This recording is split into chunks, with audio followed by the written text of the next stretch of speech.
नमस्कार प्यारे बच्चों, मैं डॉक्टर संजय शर्मा, प्रधानाचार्य Shri KSD inter college Mahavan Mathura, माध्यमिक शिक्षा विभाग द्वारा संचालित ऑनलाइन कक्षा 11 की संस्कृत विषय की कक्षा में आप सभी का स्वागत करता हूं। बच्चों, आज हम इस कक्षा में संस्कृत विषय में कक्षा 11 में निर्धारित रघुवंश महाकाव्य के द्वितीय सर्ग के अंतर्गत कुछ श्लोकों का अध्ययन करेंगे। बच्चों, अध्ययन प्रारंभ करने से पूर्व हमने इससे पूर्व की कक्षा में जो पढ़ा है उसको एक बार देख लेते हैं। तो हमने इसके पूर्व की कक्षा में पढ़ा, सबसे पहले कालिदास का परिचय पढ़ा था, उसमें हमने दूसरा हमने रघुवंश के प्रथम सर्ग का सारांश देखा था उसमें। तीसरा हमने श्लोक संख्या 1 में बछड़े के द्वारा दूध पी लेने के बाद तथा रानी सुदक्षिणा के द्वारा गंधमाला से पूजा करने के पश्चात नंदिनी गाय को विचरण करने के लिए वन में छोड़े जाने का वर्णन पढ़ा था यहाँ पे। अब इसके आगे की कथा हम इस कक्षा में पढ़ेंगे। बच्चों, रघुवंश महाकाव्य के द्वितीय सर्ग के दूसरे श्लोक से हमारी ये कक्षा प्रारंभ होती है। यह श्लोक कालिदास की उपमा का बहुत अच्छा उदाहरण है, क्योंकि कालिदास के विषय में कहा भी गया है कि उपमा कालिदासस्य, यानी कालिदास की उपमा सर्वश्रेष्ठ है। इस श्लोक में बताया गया है कि नंदिनी गाय के मार्ग का अनुसरण करती हुई रानी सुदक्षिणा किस प्रकार से लग रही हैं, उसका यहाँ पे वर्णन किया गया है। तो आइए, तो मेरे साथ आप लोग सस्वर वाचन करेंगे। तस्याह खुरन्यास पवित्र पांसो मपांसुलाना धुरि कीर्तनीया मार्गम मनुष्येश्वर धर्म पत्नी श्रुतेरिवार्थम स्मृतिरन्वगच्छत। तो देखिए, ये हमने इसका सस्वर वाचन किया। अब इसका अन्वय देखेंगे। अपांसुलानाम धुरि कीर्तनीया मनुष्येश्वर धर्म पत्नी तस्याह खुरन्यास पवित्र पांसुम मार्गम स्मृति श्रुते अर्थम इव अन्वगच्छत। तो देखिए, अब अन्वय से इसका अर्थ करेंगे। अपांसुलानाम, अपांसुलानाम का अर्थ यहाँ पे पवित्र व्रता जो स्त्रियां हैं उनमें धुरी कीर्तनीया, माने जिसकी गणना सर्वप्रथम होती है। यहाँ पे पवित्र व्रता स्त्रियों की में गणना किसकी होती है? यहाँ पर रानी सुदक्षिणा के विषय में कहा गया है। वह कौन है पवित्र व्रता स्त्रियों में जिसकी गणना सर्वप्रथम होती है? मनुष्येश्वर धर्म पत्नी। मनुष्येश्वर धर्म पत्नी कौन है यहाँ पे? मनुष्येश्वर यानी राजा दिलीप की धर्म पत्नी, यानी मनुष्येश्वर धर्म पत्नी राजा दिलीप की जो धर्म पत्नी है सुदक्षिणा। तस्याह माने उस नंदिनी गाय की, खुरन्यास पवित्र पांसु। खुरन्यास पवित्र पांसु का अर्थ है खुर रखने से, यानी पैर रखने से, न्यास माने रखने से, खुरन्यास पैर रखने से, पवित्र पांसु पवित्र हुए धूल वाले। नंदिनी गाय के पैर रखने से या खुर रखने से पवित्र हुए धूल वाले मार्गम माने रास्ते का, किस रास्ते का? स्मृति, स्मृति का अर्थ है यहाँ पे स्मृतियां। वेद होते हैं, वेद के बाद स्मृतियां होती हैं। तो स्मृति श्रुतेर अर्थम इव, श्रुति का अर्थ है यहाँ पे वेद। तो श्रुते है माने वेदों के, अर्थम माने अर्थ का। जिस प्रकार से स्मृतियां वेदों के अर्थ का अनुसरण करती हैं, अर्थात स्मृतियों में वही बात लिखी हुई है जो वेदों में लिखी हुई है। जो बात वेदों में बताई गई है वही बात स्मृतियों में बताई गई है। इसलिए स्मृतियां वेदों के अर्थ का जिस प्रकार से अनुसरण करती हैं, जिस प्रकार से जिस बात को वेदों ने बताया वही बात, उन्हीं बातों को स्मृतियां बताती हैं। उसी प्रकार से इव माने उसी प्रकार से अन्वगच्छत यानी पीछे पीछे गई। अब इस श्लोक की संस्कृत व्याख्या किस प्रकार से बनेगी ये देखेंगे। तो संस्कृत व्याख्या में सर्वप्रथम पहला शब्द इसका अपांसुलानाम, पति परायण स्त्रीणाम धुरी इत्युक्ते अग्रे, कीर्तनीया गणनीया, मनुष्येश्वर धर्मपत्नी नृप दिलीप राज्ञी, सुदक्षिणा तस्याह नंदिन्याः, खुरन्यास पवित्र पांसुम, सफ स्थापन पवित्र रेणुम, मार्गम अध्वानम, तथैव अनुगच्छत यथा स्मृति इत्युक्ते धर्मशास्त्रम, श्रुतेः वेदस्य अर्थम इव अभिधेयम इव अन्वगच्छत अनुगमनम चकार। बच्चों, इस श्लोक की व्याकरणात्मक टिप्पणी जानने से पूर्व व्याकरण के विषय में एक बहुत प्रसिद्ध श्लोक है, इस श्लोक को भी जानना आवश्यक है। यहाँ पर तो देखिए इस श्लोक में क्या लिखा है, पहले इससे पूर्व इसका वाचन करेंगे। देखिए, यद्यपि बहुनाधीशे तथापि पठपुत्र व्याकरणम, स्वजनः स्वजनो मा भूत, सकलम शकलम सकृत शकृत। देखिए बच्चों, ये कहा गया है कि यद्यपि बहुनाधीशे, अगर बच्चों ज्यादा नहीं पढ़ते हो तब भी आपको व्याकरण तो पढ़ना ही चाहिए। व्याकरण हमें ये बताता है कि शब्द किस प्रकार से बना है, किस प्रकार से उसकी व्युत्पत्ति हुई है, क्या उसमें संधि है, क्या उसमें समास है, ये सब चीजें व्याकरण के अंतर्गत आती हैं। व्याकरण का क्षेत्र बहुत विस्तृत है ना। तो अगर आप व्याकरण नहीं पढ़ते तो इसका प्रभाव क्या पड़ेगा, इसका परिणाम क्या निकलेगा। देखिए यहाँ पे एक उदाहरण के द्वारा यहाँ पे बताया गया है कि व्याकरण ना पढ़ने से स्वजन, अगर आप स्वजन कहना चाहते हो वहां पर स्वजन लिख गए तो इसमें जमीन आसमान का अंतर हो जाएगा। स्वजन का अर्थ होता है अपने लोग और स्वजन का मतलब होता है कुत्ता। यहाँ श्वान अर्थ होता है स्वजन का। तो इस प्रकार अगर स्वजन आप कहना चाहते हैं और आपने लिख दिया या बोल दिया स्वजन, तो ये अर्थ का अनर्थ कर देगा। इसी प्रकार से सकलम शकलम, सकल आप कहना चाहते हैं और आप शकल कह गए तो यहां पर भी अर्थ का अनर्थ हो जाएगा। सकल का मतलब होता है संपूर्ण और शकल का अर्थ होता है आधा। इसी प्रकार से सकृत और शकृत, इन दोनों में भी अंतर है। सकृत का अर्थ होता है एक बार और शकृत का अर्थ होता है शौच या विष्ठा, ये अर्थ हुआ है। बच्चों, इस प्रकार से हमें व्याकरणात्मक टिप्पणी पढ़ने की यहाँ अत्यंत आवश्यकता है। तो आइए प्रारंभ करते हैं व्याकरणात्मक टिप्पणी। अब इस श्लोक पर व्याकरणात्मक टिप्पणी किस प्रकार से बनेगी ये देखते हैं। तो सबसे पहला शब्द है अपांसुलानां, पांसवः संतयासाम इति पांसुलाः, न पांसुलाः अपांसुलाः, नम तत्पुरुष समास बनेगा। और तस्मात्, तस्मात् अपांसुलानां, न्य पांसु लच टाप षष्ठी बहुवचन में ये अपांसुलानां शब्द बनता है। कीर्तनीया शब्द कैसे बनता है, कृति धातु अनियर प्रत्यय टाप प्रत्यय प्रथमा एक वचन में कीर्तनीया शब्द बनता है। मनुष्येश्वर धर्मपत्नी किस प्रकार से बनेगा, मनुष्याणाम ईश्वरः, सबसे पहले षष्ठी तत्पुरुष समास बनेगा इसमें।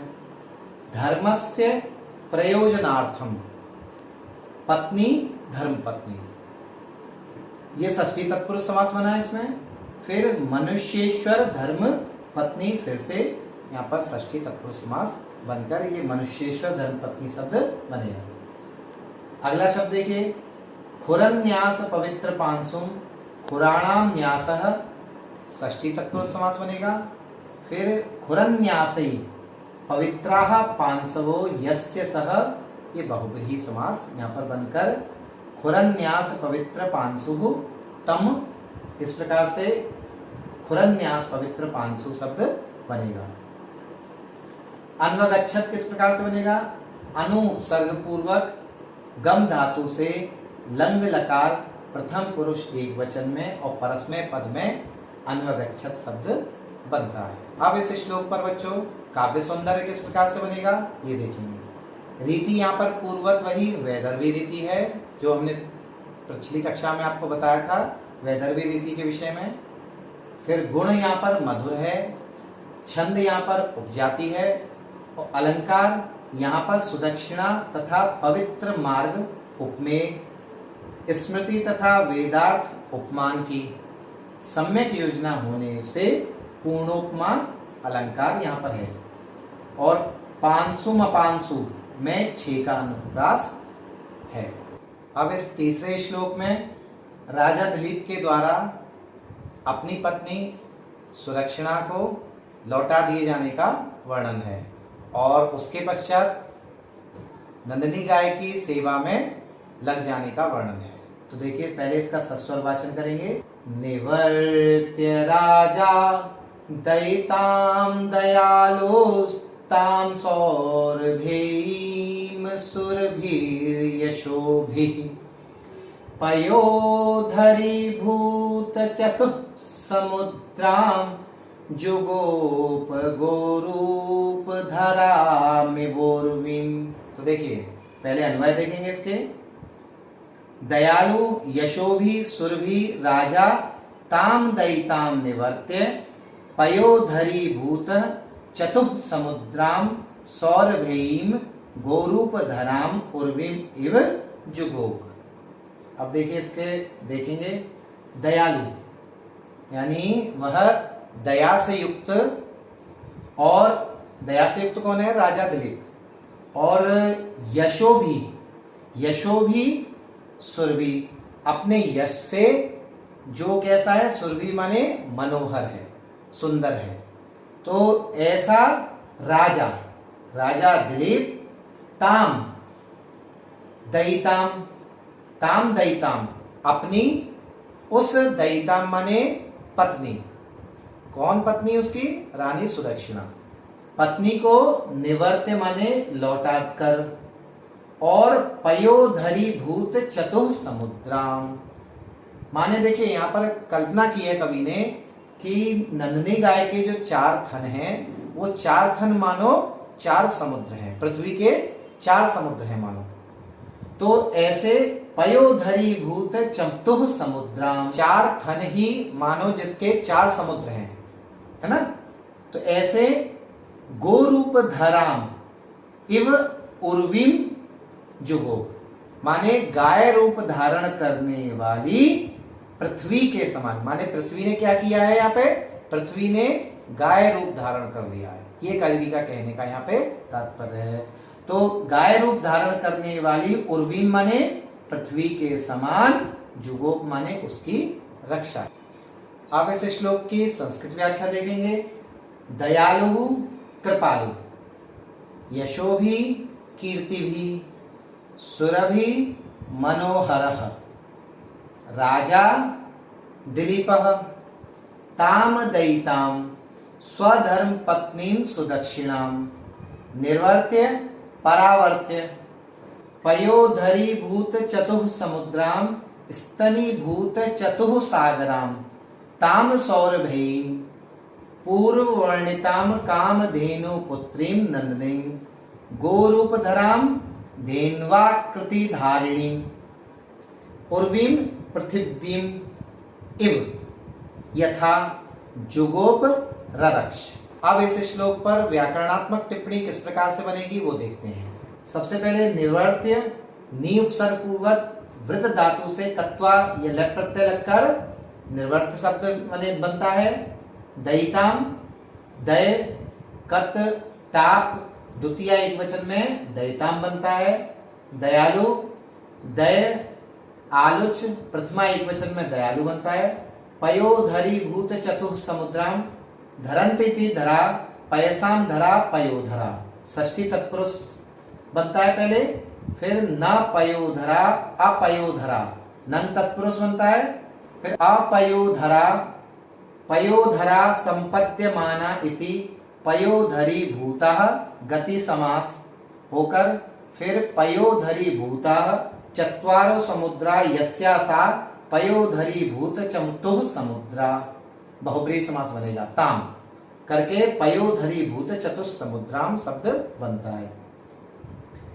फिर इसके पश्चात नंग पयस शब्द से ध्री धातु अच चे भू कत चतुर समुद्र टाप द्वितीय एक वचन में ये शब्द मूल रूप से संपन्न होता है। सौरभेयीम सु रभ धातु इव सुरभि सुरभेरपत्यम स्त्री अर्थ में ढक प्रत्यय दीप प्रत्यय और द्वितीय व्यक्ति एक वचन में सौरभयीम। जुगोप गुप धातु परोक्ष लिट प्रथम पुरुष एक वचन परस्मै पद में जुगोप शब्द बनता है। अब इस श्लोक का काव्य सौंदर्य देखेंगे। रीति वैदर्भी रीति है, यहाँ पर गुण मधुर है, छंद यहाँ पर उपजाति है, अलंकार यहाँ पर नंदिनी की समानता पृथ्वी से दिखाने से पूर्णोपमा अलंकार है, और सौरभेयीम सुरभि में छे का अनुप्रास है, क्योंकि देखिए सवर्ण और सवर्ण, रवर्ण और रवर्ण और भवर्ण और भवर्ण इन वर्णों की यहाँ पर आवृत्ति हो रही है, इसलिए छे का अनुप्रास यहाँ पर है। अब इस चौथे श्लोक में यहाँ पर राजा दिलीप के द्वारा अपनी रानी सुदक्षिणा को लौटा देने के पश्चात यहाँ पर अन्य जो सेवक गण हैं उन सेवक गणों को भी लौटा देने का वर्णन किया गया है। तो आइए मेरे साथ सस्वर वाचन करेंगे। व्रतायतेनानुचरेण धेनोर्न्यषेधिशेषोऽप्यनुयायी वर्गः न चान्यत् तस्य शरीररक्षा स्ववीर्यगुप्ता हि मनो प्रसूतिः। यहाँ पर ये अंतिम पंक्ति सूक्ति है, पहले अन्वय देखते हैं इसका। व्रताय धेनो अरणेन तेन शेषः अपि अनुयायी वर्गः न्यषेधि तस्य शरीर रक्षा अन्यतः नहि मनो प्रसूति स्ववीर्य गुप्ता भवति। अब देखिए इसका अर्थ देखेंगे। व्रताय, व्रताय का अर्थ है व्रत के लिए। यहाँ राजा दिलीप ने व्रत धारण किया है, एक संकल्प लिया है उसने। व्रत क्या है यहाँ पर? उसका पुत्र के निमित्त नंदिनी गाय की सेवा करने का उसने व्रत लिया है। तो व्रताय धेनो, व्रत के लिए, धेनो अनुचरेण नंदिनी गाय के सेवक, तेन उस राजा दिलीप के द्वारा, शेषो अप्य, यहाँ पर यण संधि है, अनुयायी वर्ग, शेषो अपि अनुयायी वर्ग, शेष जो अनुयायी वर्ग था, सेवक वर्ग था, उस सेवक वर्ग को भी उसने क्या किया था? न्यषेधि माने लौटा दिया है, क्योंकि तस्य शरीर रक्षा अन्यत न, माने उसके शरीर की रक्षा किसी दूसरे से नहीं की जा सकती। क्यों? क्योंकि मनो प्रसूति, वैवस्वत मनु की जो संतान है, हम सब वैवस्वत मनु की संतान है कहा जाता है। तो मनो माने वैवस्वत मनु की प्रसूति माने संतान जो होती हैं, स्ववीर्य गुप्ता, अपने स्ववीर्य का मतलब है अपने पराक्रम से ही, गुप्ता माने रक्षित होती हैं, माने उनकी रक्षा उनका पराक्रम ही किया करता है। अब इस श्लोक की संस्कृत व्याख्या देखते हैं। संस्कृत व्याख्या किस प्रकार से बनेगी? व्रताय गो रक्षण नियमाय धेनो सद्य प्रसूतायाः नंदिन्याः अनुचरेण सेवकेन तेन राज्ञा दिलीपेन शेषः सर्वः सुदक्षिणा रहितः अपि अनुयायी वर्गः सेवक समूह न्यषेधि परावर्तितः कृतः तस्य दिलीपस्य शरीर रक्षा देह रक्षा अन्यत् स्वातिरिक्तात् न हि यतः मनो वैवस्वत मनोः प्रसूति उत्पत्ति वंश परंपरा स्ववीर्य गुप्ता निज बल रक्षा भवतीति शेषः। अब इस श्लोक पर व्याकरणात्मक टिप्पणी किस प्रकार से बनेगी देखिए। अनुचरेण, अनुचरतीति अनुचरः, अनु उपसर्ग पूर्वक चर धातु से ट प्रत्यय लगकर तृतीया एकवचन में अनुचरणीय बनता है। अनुयायी वर्गः, अनुयायन्तीति अनुयायिनः, अनुयायिनां वर्गः, अनुयायी वर्ग। षष्ठी तत्पुरुष समास से अनुयायी वर्ग शब्द बनता है। आगे देखिए, स्ववीर्य गुप्ता, स्वस्य वीर्यम स्ववीर्यम। षष्ठी तत्पुरुष समास बनेगा सबसे पहले स्ववीर्येण गुप्ता, स्ववीर्य गुप्ता। फिर तृतीया तत्पुरुष समास बनेगा। उसके बाद प्रथमा विभक्ति एक वचन में स्ववीर्य गुप्ता शब्द बनता है। न्यषेधी, नी उपसर्ग पूर्वक शिद धातु से कर्म वाच्य में लुंग लकार प्रथम पुरुष एक वचन में न्यषेधी शब्द बनता है। अब इस श्लोक का काव्य सौंदर्य देखेंगे, किस प्रकार से है काव्य सौंदर्य। रीति यहाँ पर वही पूर्वत वैदर्भी रीति है, गुण यहाँ पर मधुर है, छंद यहाँ पर वही पूर्वत उपजाति है, अलंकार यहाँ तृतीय चरण कार्यवाच्य है, यहाँ तृतीय चरण कार्यवाक्य है तथा चौथा चरण कारण वाक्य है, अतः काव्यलिंग अलंकार यहाँ पर है। अब अगले इस श्लोक में यहाँ पर राजा दिलीप के द्वारा नंदिनी गाय की सेवा किए जाने का वर्णन किया गया है।